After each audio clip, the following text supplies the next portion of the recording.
even if we speak to somebody on the phone that has more carnal knowledge of guidance that needs to happen, especially with his bag. The phone to me is a closed deal.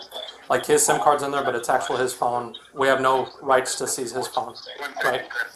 So it's the bag and the contents of the bag that is my concern from this point, right? But we don't believe that that's an honest statement.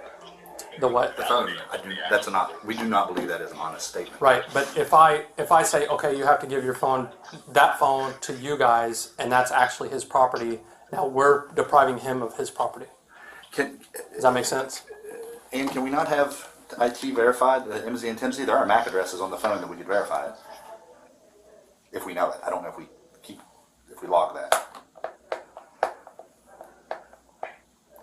I would say the phone is an issue that if he doesn't give the work phone number back or work phone back in a certain amount of period, then you guys can file a report with us and we'll claim it as a theft, right? As far as the actual physical data and property on that, you guys can easily access that, right? Since it's your phone and your data, your SIM card.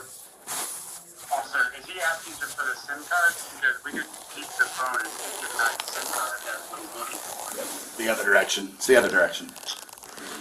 The phone is okay. I understand. So get the SIM card back, and he keeps his phone, right? No, I think that's what we need to confirm is that phone is company property versus the SIM card. I think that we can do on site. Otherwise, we'd like to file a report right now that he leaves with that phone when it's back.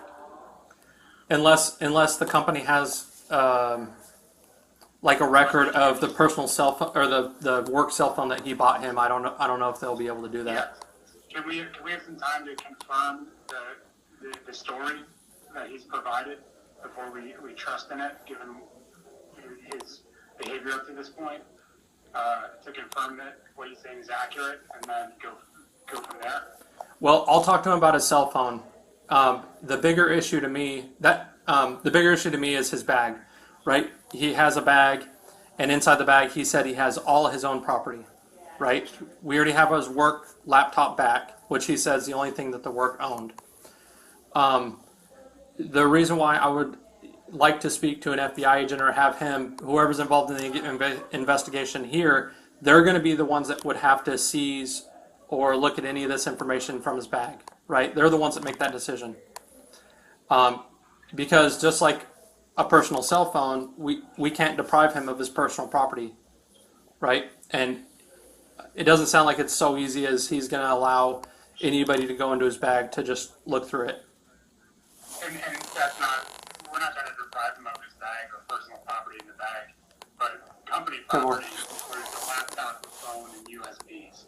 So those are the things that we want to retain at this moment. I do not believe that we will be able to get a special agent from the FBI on site, on call. Well, we don't need him. We don't need him on site. We just need somebody to talk to.